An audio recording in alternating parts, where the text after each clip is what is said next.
Good morning, guys. Welcome to Wednesday. I am Larissa Lee, and you are watching The Morning Juice, where we meet every weekday at 6 a.m. coming at you with plant-based theories and detoxing with pure whole foods, as well as taking a holistic approach to gaining your healthy rockin' bod. I am Larissa Lee, the nutrition and detox guru, and today we are talking about why you need to be eating chocolate.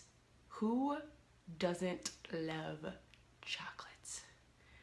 This girl loves chocolate. This girl right here. And put a 1 in the comments if you are a chocolate lover. Hey Sameka, good morning. How are you doing today? How are you doing? Sabrina, how are you doing today?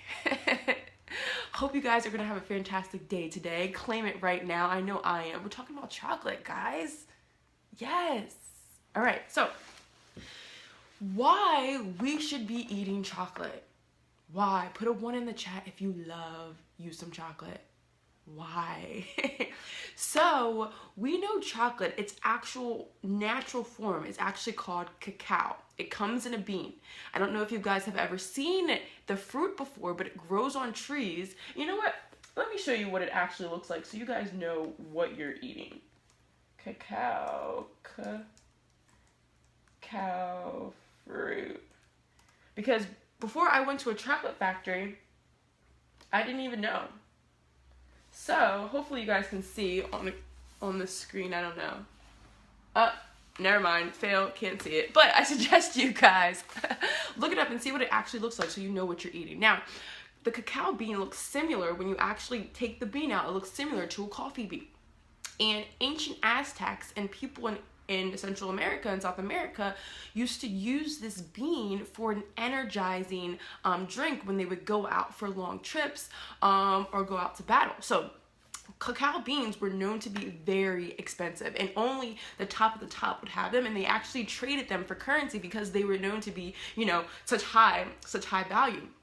And even today, they didn't make the actual drink similar to what we drink. Like, they actually put like chili peppers in there, they put spices, they put herbs. They didn't put sweet things in there very often like we do today. So that typical drink that they were drinking was really bitter, and something that we in today's society, in America at least, wouldn't be used to. So back a few months ago in December, I had took a cruise, and one of the ports was in Costa Rica, and my sister and I had went to a chocolate factory, and I was like, oh my gosh, we totally have to do this excursion because I love freaking chocolate, and it'd be amazing to see like where chocolate came from.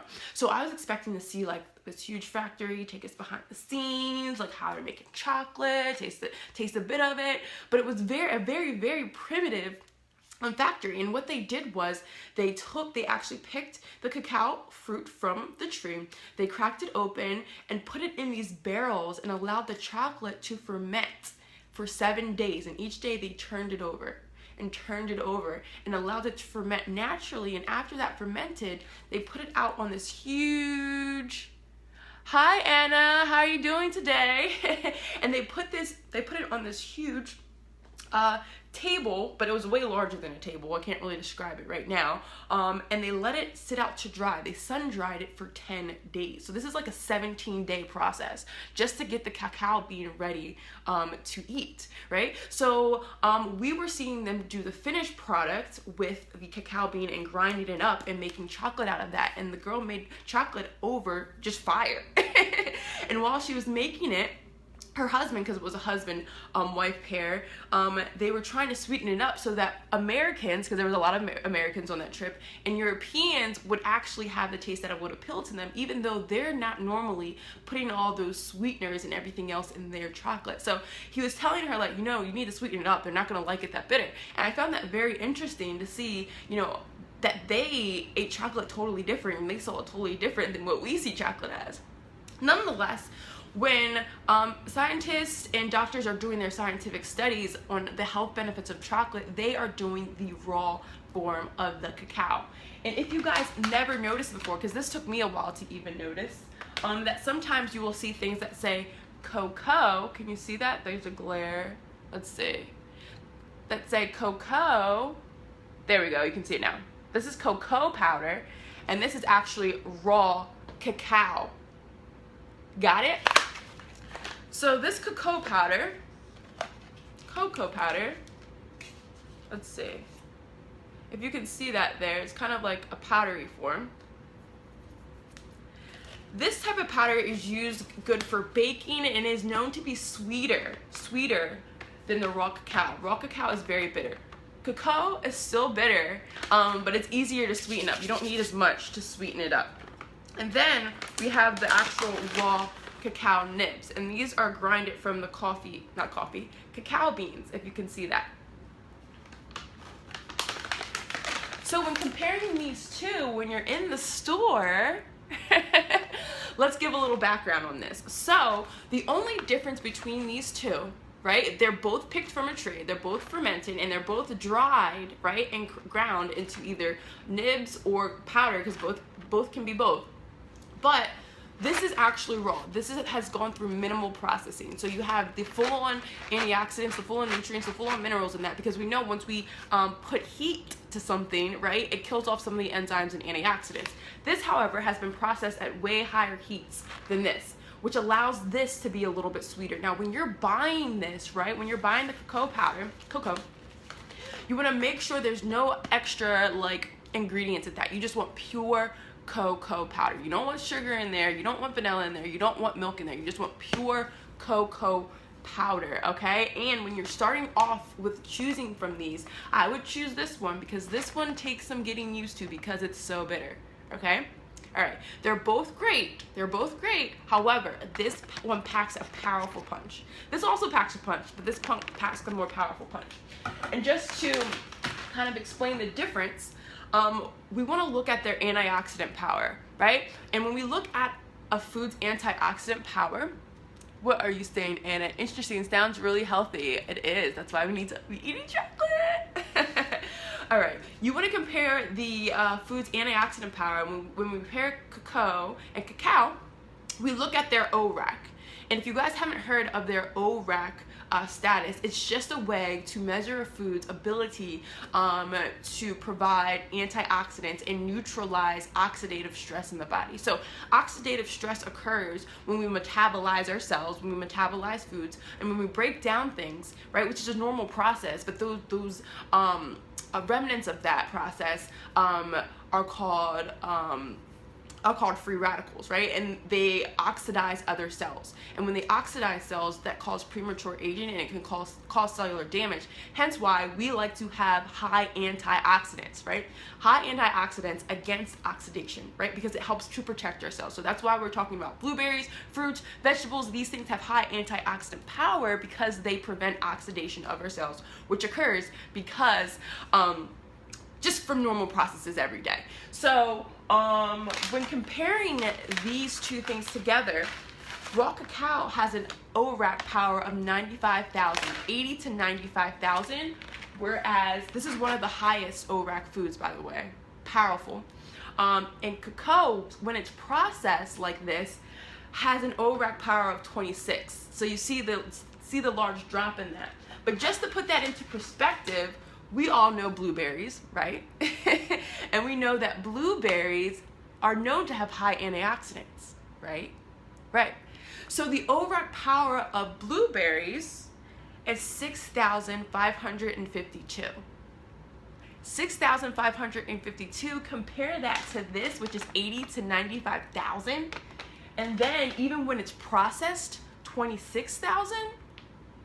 This is still good, guys, right? Right. So what are the reasons why we should be eating chocolate? Now, again, the studies that have been done on chocolate are done using the raw cacao bean, right? So in its purest form.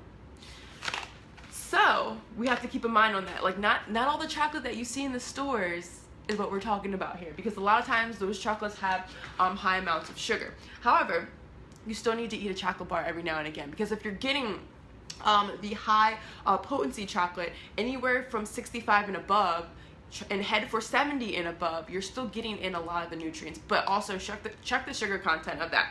So I wrote down some health facts for you. We're going to go over 5 of them on why we all should be eating chocolate, incorporating them into our diet. Oh, and not to mention, if you guys haven't joined the sugar challenge yet, do that, because I am going to be making a dessert recipe from cacao. And it's going to be delicious, full of antioxidants, and it's going to taste sweet. So join in for that. So anyway, if you are eating, first health benefit, if you are eating 100 grams of chocolate, which you probably should not be eating that daily, because it's going to have a lot of sugar and calories in that, but I just want to give you guys an overview. Good morning, Erica. We're talking about chocolate today. Hope you love it. So in 100 grams of chocolate, 70 to 85% of dark chocolate, cacao chocolate, right? We see those bars in the stores. Whole Foods has them, Trader Joe's has them. I'm sure I think even CVS has them. Walgreens has them, right? Everywhere has them now.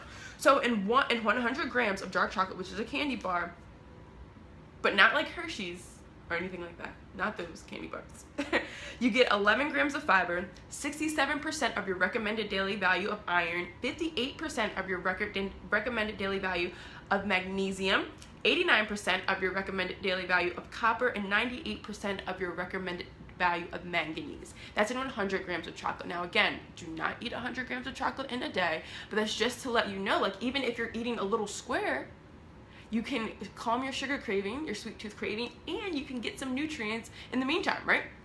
Right.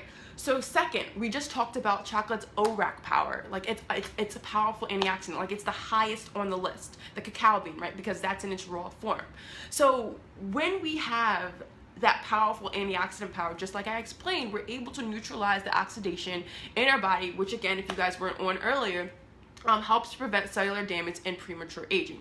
So chocolate is great for anti-aging, guys. Amazing.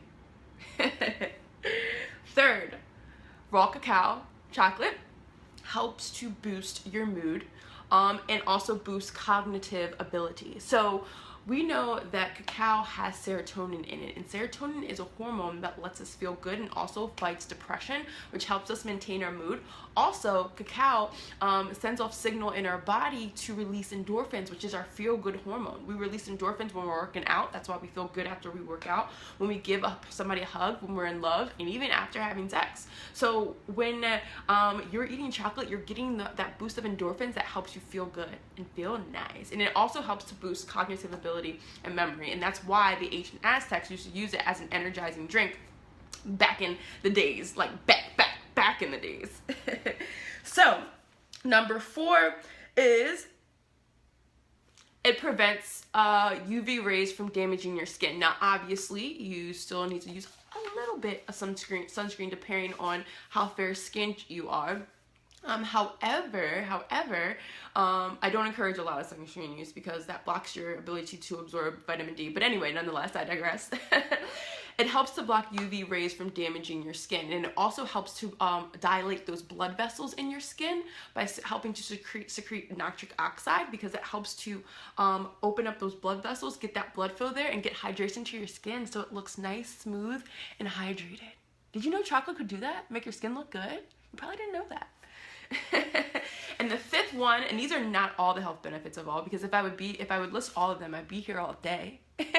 And the 5th one is, I said it earlier, it helps to reduce your cravings. If you're getting a strong sweet tooth craving or a sugar craving, just eat a square or 2 of dark chocolate. Now, hi Naeem, now this has to be, again, 65 and above, preferably 70 and above, so that you get that richness in there. And because it's so rich, you don't need to eat a lot of it to control that craving, right? Don't go overboard on the chocolate.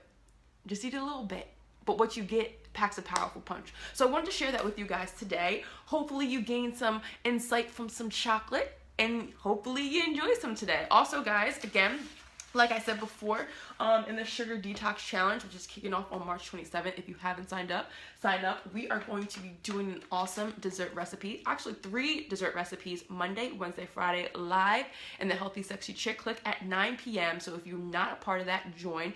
These recipes are going to be sugar-free, because we are doing a sugar detox challenge, and I am incorporating how to make a nice chocolate dessert, which is full of antioxidants, full of energy, and it's going to make you feel nice and good. All right, so join that if you haven't, and also share this out, Cub Scouts. All right, see you guys tomorrow at 6 a.m. sharp. Bye.